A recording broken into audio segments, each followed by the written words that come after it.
Hello and welcome to this episode on management and administration of companies under the Companies Act 2013. To discuss this issue, we have the benefit of the company of Ms. Savitri Parekh, who is the Chief Legal and Secretarial in Pidilite Industries, and Lalit Kumar, Partner JSA, a national law firm. Can I just begin by asking, can you give us an overview of the manner in which company meetings would have to be held and administered? How does the Act deal with the management and administration side of meetings in general, in particular general meetings and also board meetings to the extent you can touch upon that?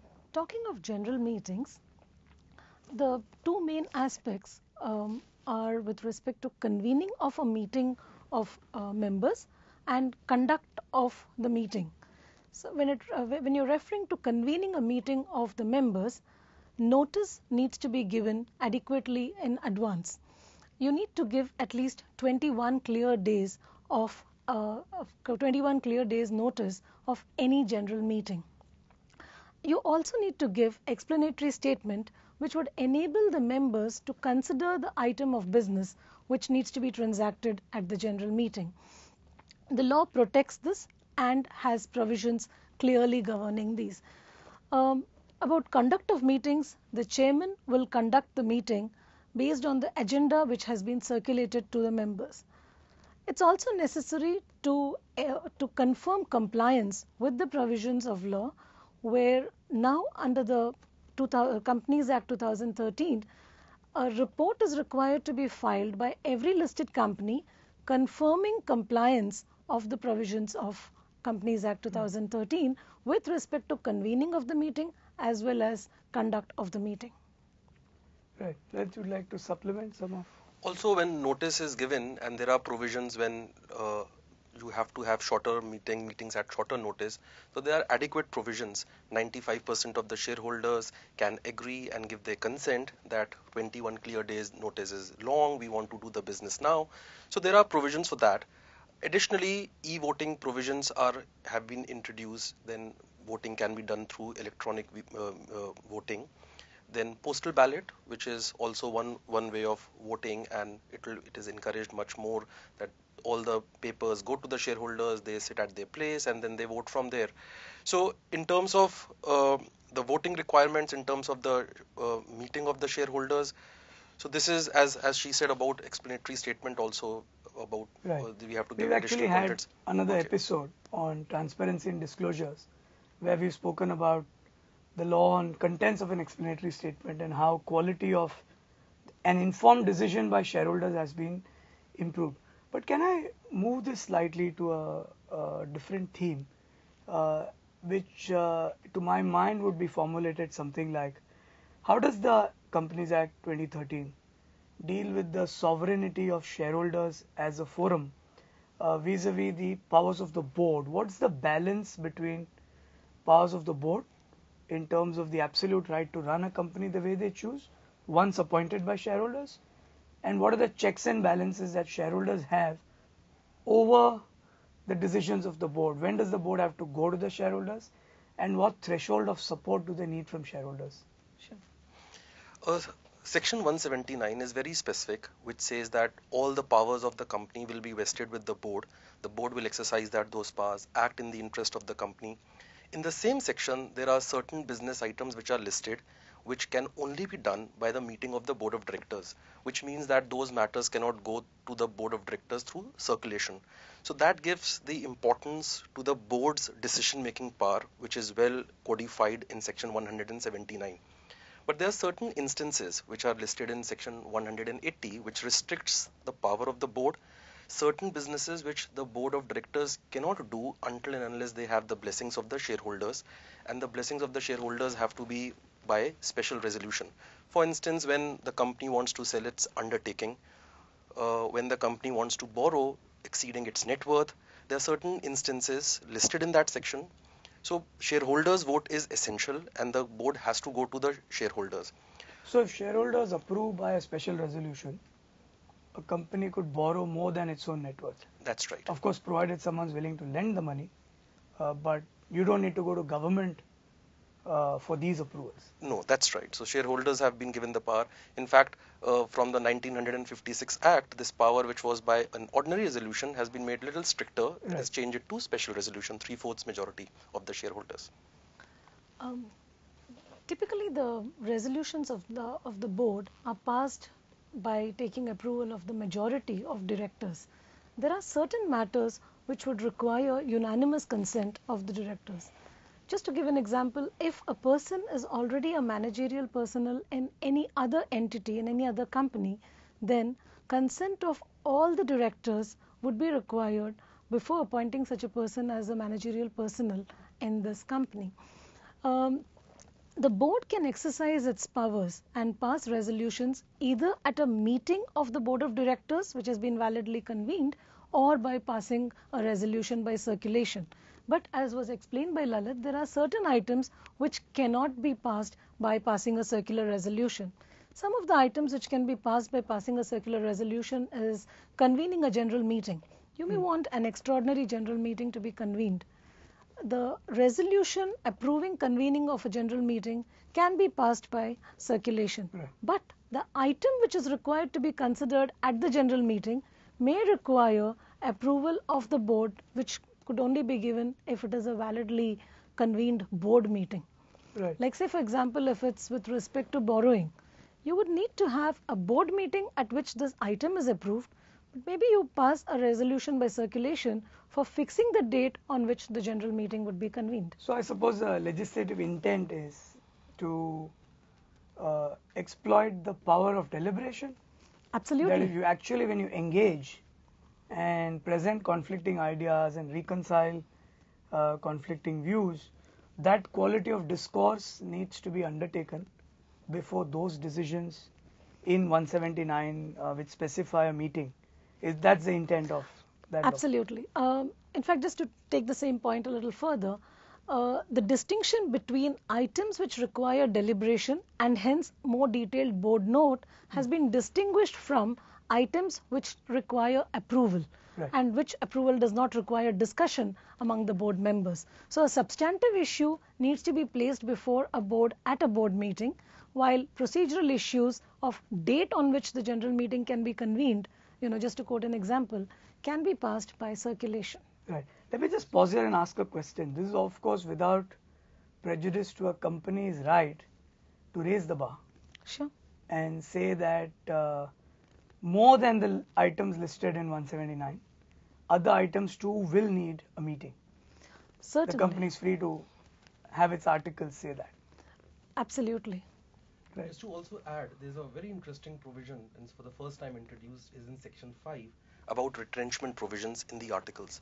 What it says is that the company can list out certain articles, certain clauses in the articles which can have a stricter approving standard, which could mean that even the law provides for a special resolution, but company writes in the articles, certain articles will require a 90% vote. It will be voted by 90%. So they have left it to the company's management, company's shareholders to decide what articles and what clauses in the articles are so important that they need a higher threshold than even provided in the law. So this retrenchment provision is an important and a new concept given in section 5. Right. Another interesting dimension, that if you raise the bar for a resolution to a certain threshold, whereby unless a certain shareholder who holds a minimum threshold approves, you will never pass that resolution. What does that mean under the Companies Act? Would that bring that person within the ambit of a promoter by having control? These are issues that could arise? Well, yes, it certainly could arise with respect to definition of the term promoter. But taking a slightly different point on this particular question, in fact, the provisions of joint venture agreements or shareholder agreements, especially with foreign entities, have now been given legal sanctity in the sense that although they may be more stringent, they can be read into the governance of companies, and that's the way the company would be managed, although it's more strict in comparison to the provisions of the law. Right. I think there is nothing very specific, Som, in this about when you give a right to a shareholder or like a affirmative right or a veto right. So those concepts are still not provided. What will happen in that situation in respect of that shareholder, whether that shareholder will be in control of the company? Yes, of course, if judicial precedents support and if meets the test of control given in the Companies Act, there could be, but It this will is always remain a remain question of fact in that's each right. case. Interpretation, That's right. yeah. That's right. So there's much excitement lying in store even now under the Companies Act on these issues.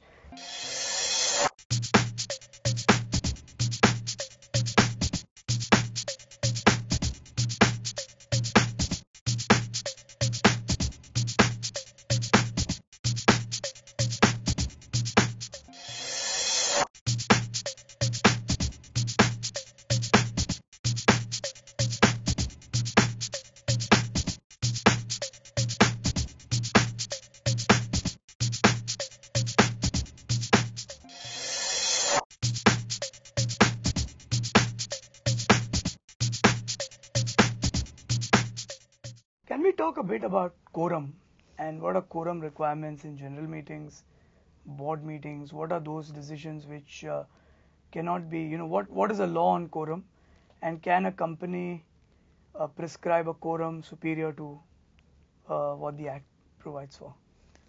Sure. Quorum earlier was a fixed number of just 5 members to be personally present, but now there is a slab depending on the number of members that the company has on the date of the general meeting, referring to general meetings. Say if the company has less than 1,000 shareholders, then 5 members personally present would be quorum. If the company has more than 1,000 but less than 5,000 members, 15 members personally present would be quorum. And if it has more than 5,000 members, then 30 members personally present would be quorum. This is a marked deviation from the earlier Act. And you think this qualitatively sort of regulates the quality of participation in a decision, or? It certainly enhances the participation of the members, and to that extent, yes, I think it is a welcome change. Right. And interestingly, even as you said, the Articles of Association can even prescribe higher quorum in the general meeting. Similarly, for the board, it will be 2 directors present or 1/3 of the strength of the board, whichever is higher. The interesting point here is that while they have very specifically provided in the Companies Act 2013 with respect to can quorum be formed if a member is participating through video conferencing. Right. For the board meetings, there's a specific provision which says this, that members participating through board meeting video conferencing will also form quorum. For the general body meeting, they still specify personally present. Right. So the first, there has to be a person as was mentioned, the quorum. Physical and personal present will form the quorum, and then other members can participate through video conferencing also. Right. So the liberalization for board meetings about the capacity to participate despite physically being away is not available for a general meeting. Can we talk a little more with some practical experience about reform on the aspect of convening these physical meetings and some moves in the Companies Act 2013 to make commercial life simpler, to be able to hold meetings more possibly feasible? Sure. One of the main changes I would refer to is with respect to a day on which a general meeting can be convened. The earlier Act provided for a holding of a general meeting on any day which is not a public holiday. In fact, it said it could be held during business hours on any working day. So this definitely meant that you could not hold a general meeting on a public holiday. Now the list of public holidays in India is reasonably long, because any holiday which is declared under the Negotiable Instruments Act becomes a public holiday. But under the Companies Act 2013, the exclusion is only with respect to national holidays, and there are only 3 national holidays in our country: Independence Day, Republic Day, and 2nd of October. Right. So there's a lot of certainty which has now been brought in, and the meeting can be held during working hours right up to 6 o'clock. So which actually means you can convene a general meeting on a Sunday too. Right. And therefore, certainty of holding a meeting, a general meeting on a particular day, has been brought in. So you could even In hold a fact, meeting on Diwali or Christmas absolutely. or Guru Nanak Jayanti or Yes, absolutely. right. Yeah. In fact, I'm reminded of one incident which, of course, happened many years ago, almost about 13 years ago, when Mother Teresa passed away. The day of her, the day she was to be, the rites were to be performed, was declared a public holiday. And this was in September. If I remember right, it was around 13 September or so. And this was during peak AGM season. And most of the companies were worried about holding the AGM on that particular day. So I think these kind of issues get handled in a much more simpler fashion now, with the act being very certain. Right. But one of the issues about not being able to do a video general meeting is that the meeting would have to be held in the place where the registered office is, and therefore one would have to go to that town to physically attend a meeting. Absolutely. That remains a challenge in Indian law. Yes. Right. Especially when the registered offices are in a remote places where the access to the common public shareholder is not available. So there still would be a Right. challenge. As a parallel process, that of course gets dealt with by postal ballot as a means. So if you could throw some light on postal ballot, and are there areas where postal ballot is mandatory in the Act, and can you voluntarily do everything by postal ballot? Can you throw some light on Specific that process? section has been provided for postal ballot. So listed company, there will be a list of certain businesses which central government will prescribe. They will have to be through postal ballot. And then what they have said, in certain businesses, ordinary businesses, cannot be done through postal ballot. And businesses where the presence of director or auditor is necessary, they have reserved that those cannot be done through postal ballots. Otherwise, a mandatory requirement would be on all those businesses which the central government would prescribe for listed companies will have to be through postal ballot. Other companies can choose to do businesses through postal ballot, with the exception of the ordinary businesses and business in the meeting where you need the auditor or the director. So that's the requirement of postal ballot now. Right. The other area I thought we could touch upon in this context is approaching the whole scheme of the provisions, but from a different angle. Can we talk about difference in perspective in the Act, in how it deals with public companies, private companies, and listed public companies in the arena of management and administration? See, earlier, private companies enjoyed a lot of exemptions. Just to quote an example, if the company wanted to sell or lease its undertaking, the provisions of Section 293, the earlier Section 293 under Companies Act 1956, was not applicable to private companies. But under the Companies Act 2013, even a private company will need to pass a special resolution for sale of its undertaking or for borrowing beyond its paid up capital and reserves and free reserves. So with respect to management, there is a little more of accountability. Of course, with respect to quorum, in case of a private company, the quorum provisions remain just the same. 2 members personally present would form quorum. But with respect to management, yes, the exemptions which private companies earlier enjoyed the list has got truncated now.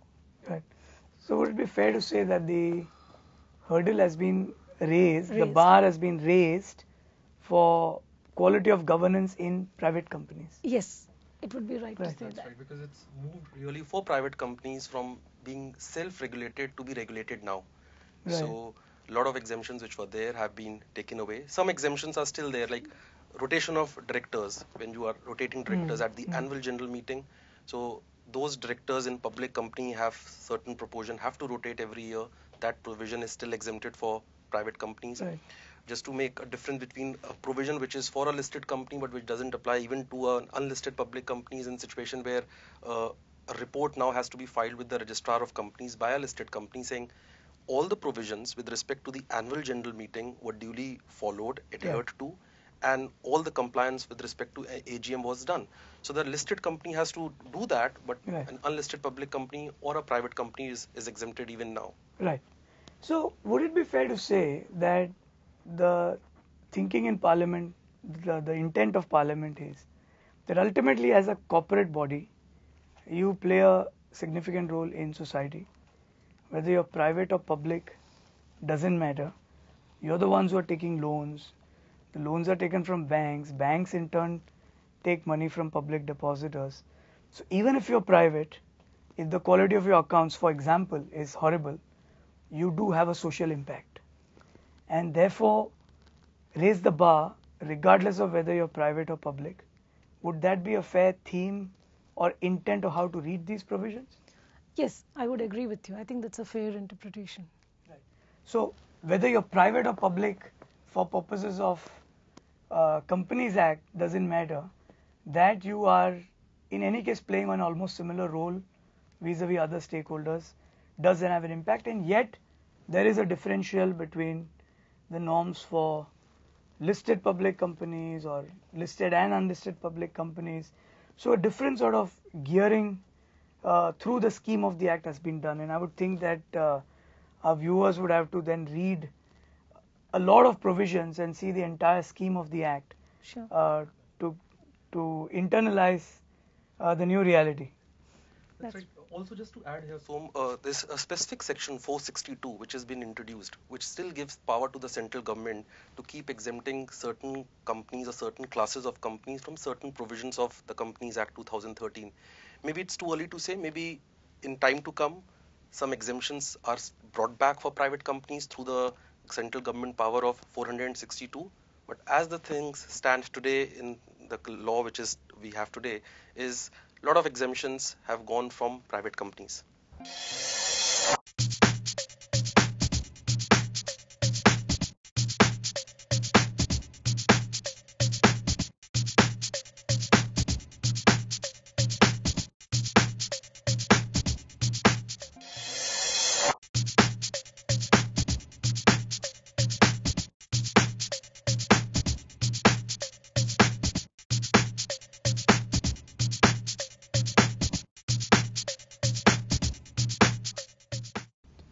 So would you say that you mentioned a bit about the report of the meeting to be filed with the ROC by listed companies? What does this do? What sort of report is it? Can you elaborate a bit on the nature of this new measure? There's a specific section which has been introduced, section 121, which requires all the listed companies to file a report of the annual general meeting, which confirms that the meeting was convened, held, and conducted as per the provisions of this act. And this has to be 5-star of companies within 30 days of the conclusion of the annual general meeting. The form of the report will be in terms of the draft rules. What will be the form look like? And this has been done just to ensure that after the meeting is conducted or concluded, everything which is with respect to the annual general meeting, whether time when it was held, whether it was during the meeting the quorum was present, whether all businesses as they were supposed to be taken were taken, so that because annual general meeting is perhaps the most important meeting of shareholders. Right. The annual, every year it happens. So perhaps the laws, intention of the law here is that the conduct of annual general meeting has to correctly happen as per Right. the laws, which is why this kind of report So has you have been to put pen introduced. to paper, check the box, and say, I've done each of these. That's right. That's right. Right. Which takes us to another issue of what are the standards to be followed in the management and administration of a company. It's one thing for substantial law, and a lot of the provisions I see are principles-based law. In terms of you shall do good, you shall exercise due skill and care, you shall be diligent, you shall take into account stakeholders' interests, etc. But to get these principles actuated, you would need a norm, Sure. a minimum norm, or a bright line test to be met. So could you throw some light on standards, Sure. and what are the standards before this law became law, and what sort of change in the dimension of this aspect of the law is? Sure. The Institute of Company Secretaries of India has already come out with 10 secretarial standards on different issues and different topics. The most important one being on meetings, general meetings, board meetings, passing of resolution by circulation, dividend, and so on. Earlier, when the Institute issued these guidelines, they were not mandatory. They were more in the form of guidance notes and more in the form of good practices.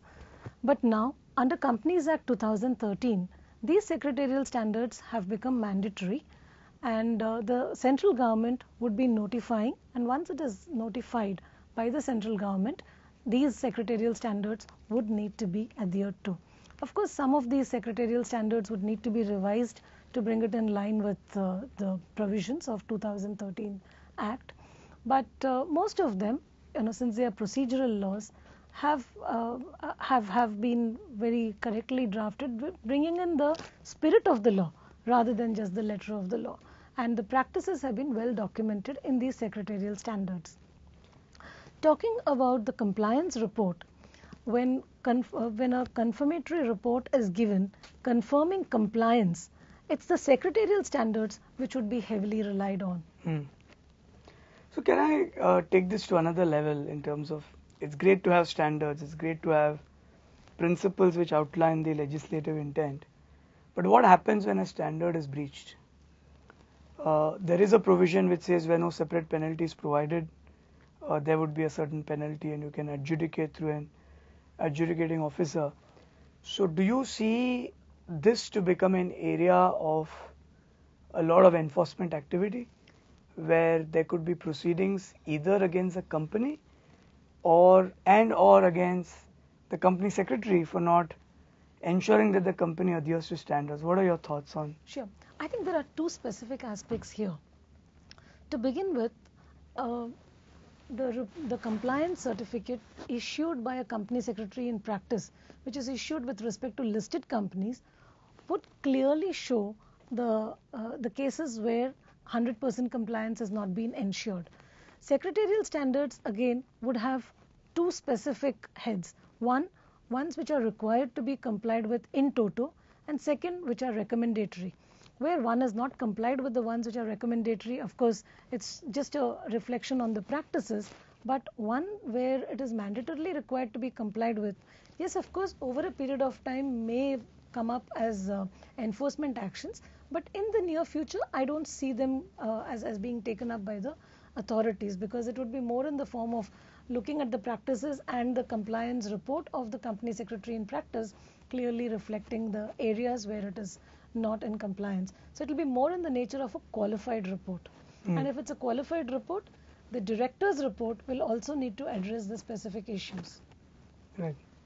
So it will be more in the form of a burden on the directors of the company to explain.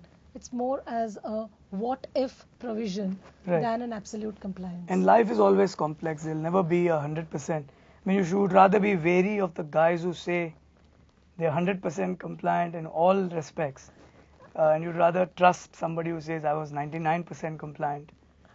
Absolutely. 1% could not be done because of the following reasons. Absolutely, and also law cannot be absolutely a straitjacket right. piece of legislation. Right.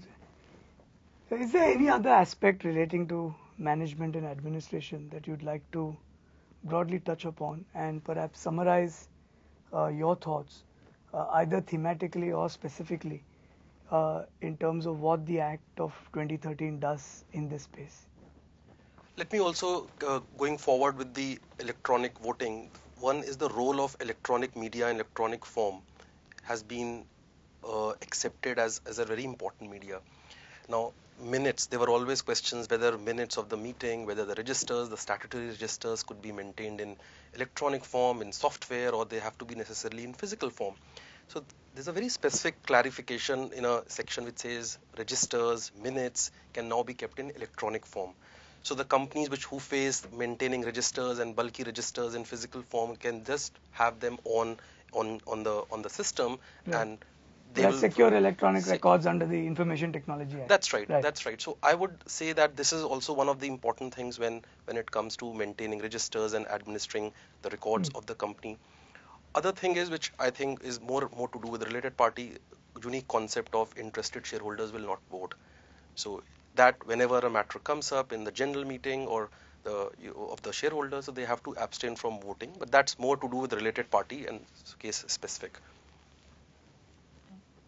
That is also, extracts of records can be given in an electronic form. So even in email correspondence, would be recognized as sufficient compliance. Right. So then gone are the days where you have to say, if left at the address of the registered office, then it's sufficient compliance. Yes, We're moving away from that sort of an era. absolutely. To some extent, it then becomes paperless. Right. Tell me, what does all this mean for yet another dimension that suddenly occurs to me? What does this mean for diligence of companies? How tough or easy is it going to be under the Companies Act 2013 to know what a company has done, has been doing, and how well it's been doing it from public records? And feel free to differentiate between listed, unlisted, public, private, the way you want to give a differentiation. Sure. I think it's a mixed question of management and administration and the disclosures. So disclosures have been enhanced. So if you look from a stakeholder's perspective, what all goes to the registrar of companies? We just discussed about a report of the annual general meeting goes to the registrar of companies, which is a public office for records to be seen.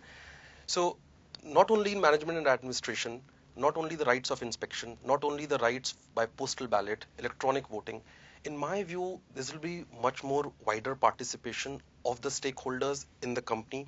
Just to give one more example, now notices of even annual general meeting, they have to be given to directors, which they were given in any case, but now there's a specific Right. provision which says that the director is entitled to get the notice of the annual general meeting. So keeping every stakeholder's interest in mind and keeping the enhanced disclosures and the new things that have been introduced, I would say that the level of awareness, the level of participation, level of access to the documents which the company has, which will be much higher now, and which is a good step. I think the appetite for information which a shareholder would have is reasonably well met under Companies Act 2013. In fact, there's a provision which also requires the companies to file details of top 10 shareholders within 15 days of it. and then Promoters there's any and top change- 10 shareholders. Absolutely. So if there's any change in the shareholding, even the change is required to be filed with the registrar of companies within 15 days of change. Right. So in terms of appetite for information, I think it's all there, and the MCA website is going to have all these details.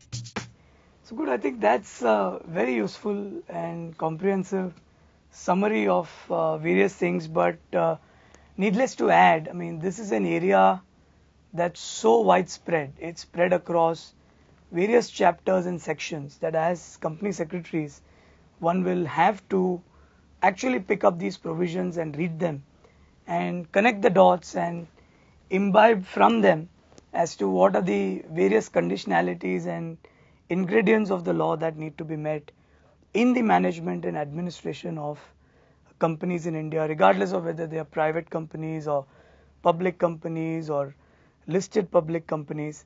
We strongly encourage and urge you to look up the provisions of the Act.